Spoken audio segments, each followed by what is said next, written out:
Good morning, my name is Caitlin Klein and today I'm going to be doing my postpartum assessment. When I first walk into the room, I'm going to greet the mother and perform hand hygiene like I would to facilities protocol. And then next I would check the vital signs on the mother. So I'm going to lower this rail, maybe. And I'm going to check temperature, which is something I'm going to do orally. And then while I'm checking the temperature, I'm going to be counting respirations for a full minute. So that is complete. Respirations are normal.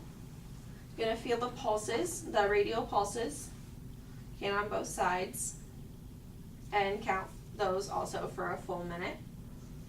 Then next I'm just going to check breath and heart sounds. So I'm going to go under the mother's gown.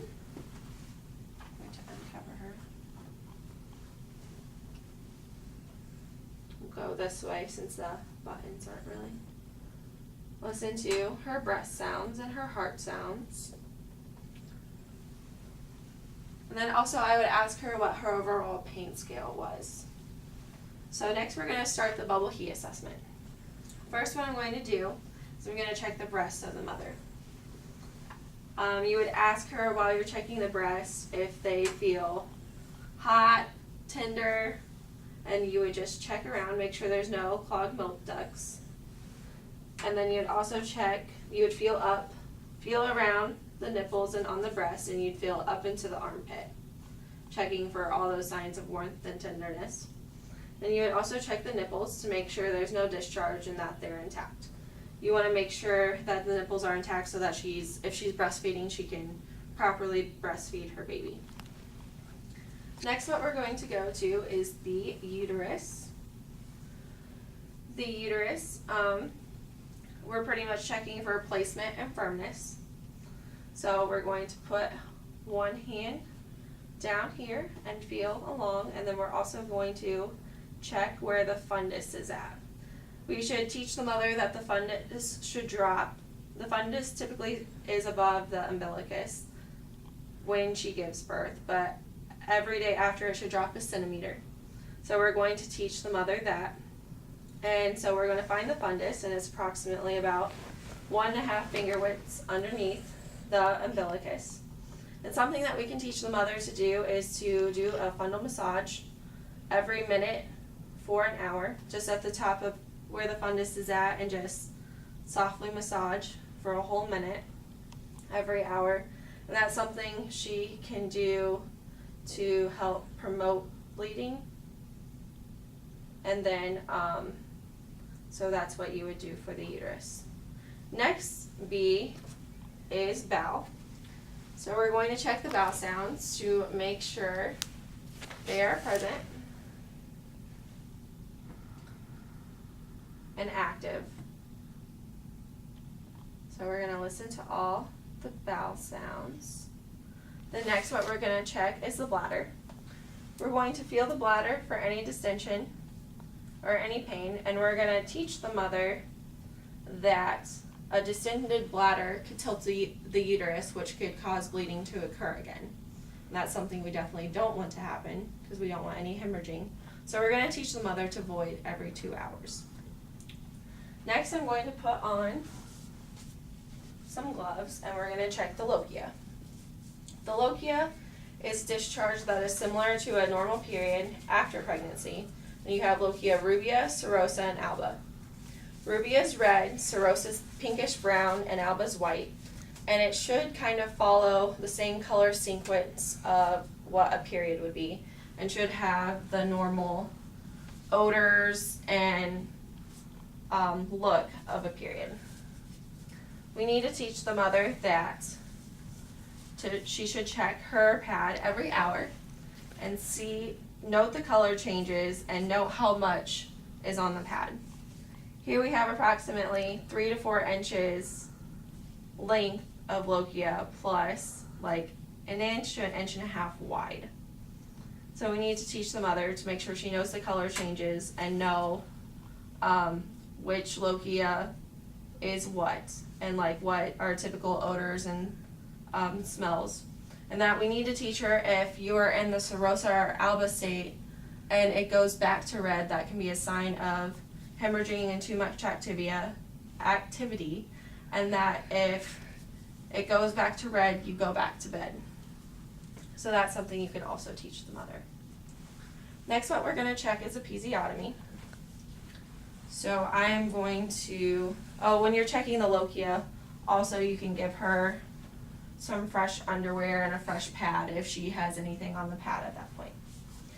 But we're going to turn the mother. A little bit better than when I'm turning her, but this mannequin's a little hard. Make sure the knees are flexed. She stays.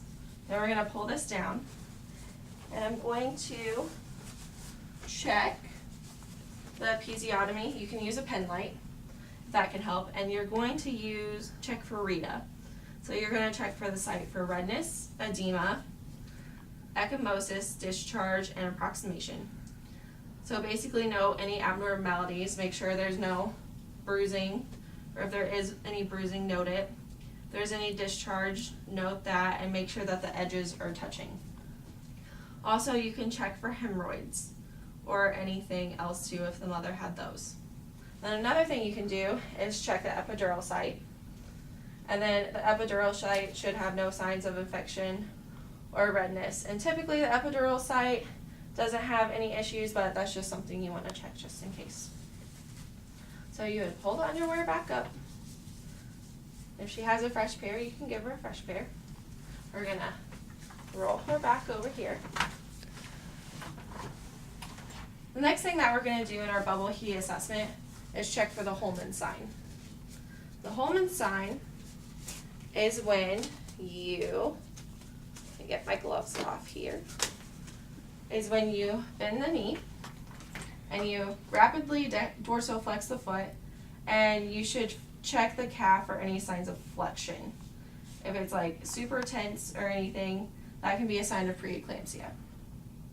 And the next, another thing you can do is check for clonus. So you would slowly dorsal flex the foot and then have the mother drop her foot as if she were relaxed, and the foot should just slowly drop.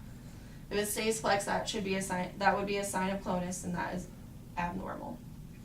Also, you're checking the mother's legs for any sign of DVTs. So you would check the legs for any signs of redness, warmth, swelling, and just feel the legs. We want to prevent DVTs in these patients. And if they are at risk, we need to make sure they have compression stockings or keep them active in bed by doing some leg exercises. So I'm going to go to the other side, and I'm going to check the other leg. Uncover, uncover.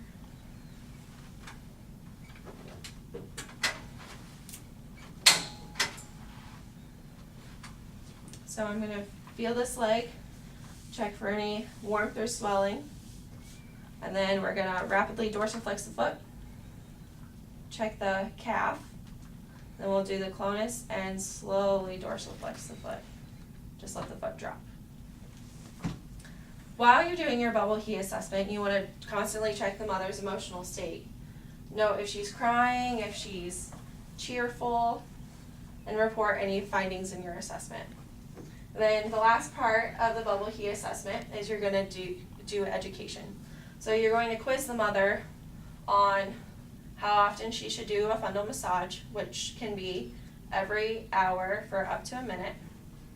And then next you can teach her about voiding every 2 hours to prevent the distended bladder so that she doesn't bleed.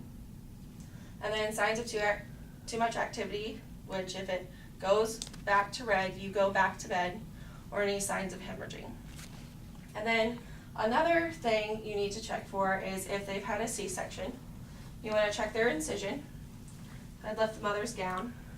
Typically it's about 4 to maybe 8 inches across, and within 24 hours or a day it should be open air, but you would use Rita to check the incision, so redness, edema, ecchymosis, discharge, and approximation.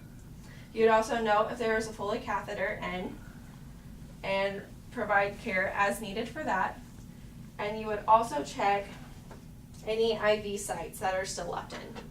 So IV and Foley catheter are things that should only be checked if they're left in.